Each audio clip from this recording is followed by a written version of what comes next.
What's up, peeps? We're back. As always, I'm your host, Lee Benson. Thank you so much for joining us for our YouTube edition of the AEW Insider and the wrestling news of the week.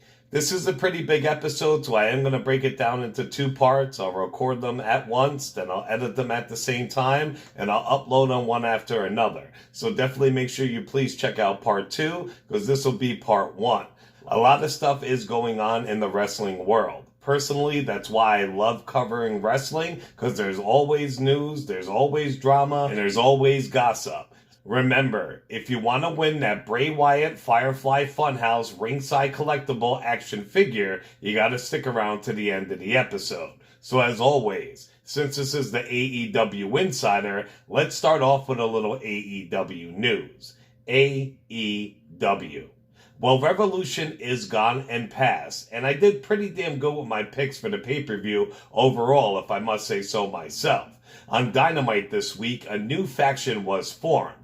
MJF talked the rest of the Inner Circle into turning on their leader Jericho. At the end of the show, Sammy Guevara came out and exposed MJF. They were about to beat MJF's ass until he revealed that he formed a new stable. It consists of himself, the FTR, Shawn Spears, Wardlow, and Tully Blanchard. Their name actually has been revealed, not on TV yet, but you know your boys got the hookup. The name of their faction is called The Pinnacle. Also on Dynamite, they covered up the ring explosion for Revolution, and they worked it into a storyline. As it seems, Jon Moxley is not leaving so soon. Many thought that he was. It seems he's going to be sticking around for a few more weeks or longer. Unfortunately, Dark Order's Anna Jay has undergone shoulder surgery, so she will be out of action for a while. That stinks because I picked her, Britt Baker, or Penelope Ford to definitely be the next AEW Women's Champ. She tweeted on Twitter after her surgery, and Anna had this to say. Hi everyone, I just got out of my shoulder surgery. All is well. For the next 2 days I will most likely sleep and eat only ice cream and soup. But after that, I will be working my ass off in any way I can. Thank you for all the support and well wishes. During a recent appearance on Oral Sessions with Renee Paquette, Paul Wright commented on his creative frustrations with WWE, why he walked away, and more. On his creative frustrations with WWE, White said, "For me, creatively, it was just frustration. I had gone back and forth with Paul Heyman, Bruce Pritchard, and Vince. I had some medical issues for a couple years, and when I had problems with my hip, they were really bad. If you get out of the loop a little, it's real hard for them to work you back into the ring, no matter how much you have to offer." It was frustrating for me, because yeah, I was definitely making money. I worked once against Drew, and did a couple of other things, like be partners with Kevin Owens and Samoa Joe. I was like, I need more than this. I never been a sit on the bench guy. I'm not going to make money, sit home, and be happy like a little princess. I like to work for my money. I like to earn it. I think I went 18 years in WWE without missing a European tour. I love what I'm doing. That was the biggest letdown for me. It was not being able to get something going creatively. I've known Vince for a long time, and when he gets focused and when he gets his blinders on, it's real hard to be a squeaky wheel that gets the grease. If you're not at TV and nobody is saying, hey, Paul Wright is still alive, he can work, it just got frustrating. I got frustrated trying to knock on a door. There were people trying to use me for other things. They were trying to do me a favor and put me in Shady Pines. I didn't want to be in Shady Pines. I told them, do not put me in Shady Pines. I had the opportunity to do something else and I took it. Here's the thing. I talked to Vince. I talked to Kevin Dunn. Nobody is mad. Nobody's upset. The day I signed, Vince called me and wished me good luck and said I'm a big asset for AEW. They did a lot of things for me. For me to go and try to bury WWE, it's not about that. It's just business. And about Paul White's meeting with WWE several years ago that motivated him to make a comeback. I got this speech about 5 years ago that was a pretty bad speech. I got pulled in the talent relations office and got told I will never main event a WrestleMania again. I will never main event a pay-per-view again. I will only be used to get over NXT talent. That was said to my face. There's your inspiration. Now go work when you're hurt. Vince didn't say that to me. It wasn't him. But nothing gets said to you without him knowing and where it came from. It hurt a little bit. But I was like, really? That's where we're at? I understand where they're coming from on that. They're trying to give me a heads up like, yo, you've done everything that you can do. We've done everything we can do with you. You've had a great career, but maybe it's time to start thinking about slowing down. I said, fuck that. I want to go to Vince and say, are you going to slow me down? Well, then don't ask me to slow down. Everything happens for a reason. If I hadn't gone through everything I went through, I wouldn't have the availability and determination and courage to walk away when this contract expired. WWE. On NXT, as predicted, William Regal made an announcement that they did have the NXT Women Tag Championship belts. Since my baby Dakota Kai and Raquel Gonzalez won the Dusty Road Tag Team Challenge, they were awarded the belts. They had to defend them later that night against Ember Moon and Shotzi Blackheart. They actually beat them for it. It was the biggest crock of shit that I've ever seen.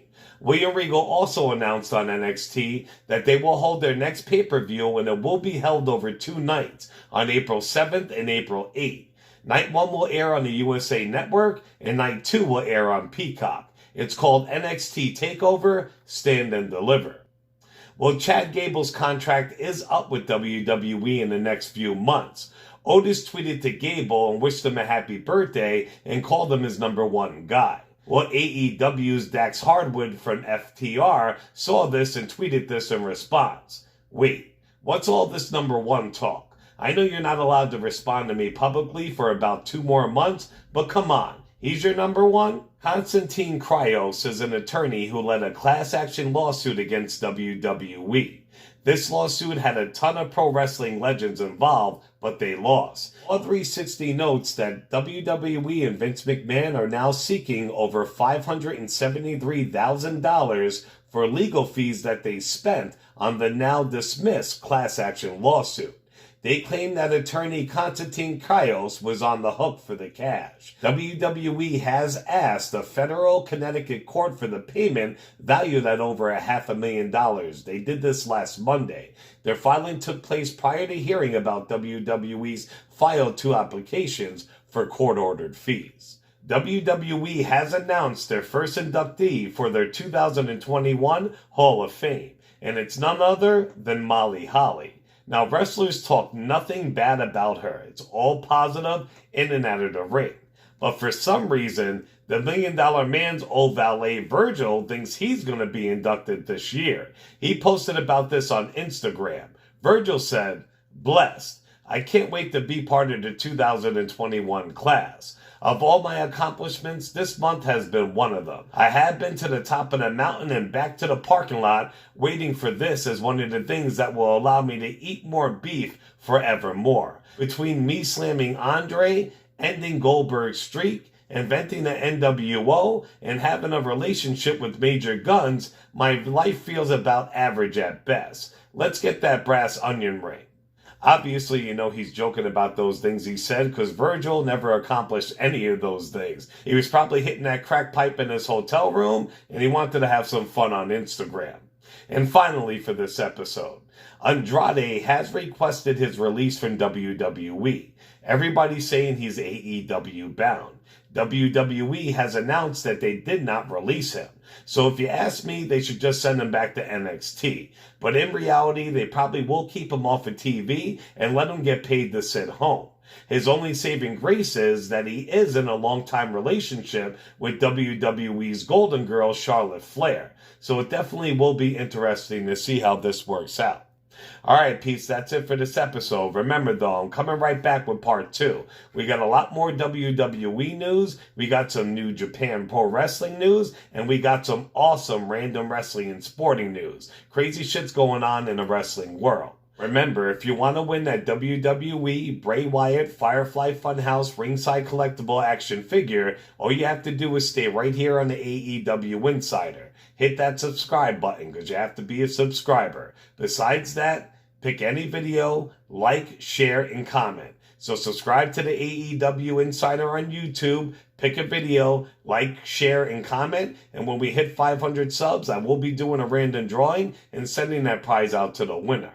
Remember to show us some love on all major podcasting platforms, also on Facebook and YouTube under the AEW Insider, and on Twitter under the AEW Insider 1. And make sure you set those notifications so you can be alerted about Wrestling News of the Week Part 2 that'll be coming up in a couple minutes. As always, I love you cats. Ciao, peeps.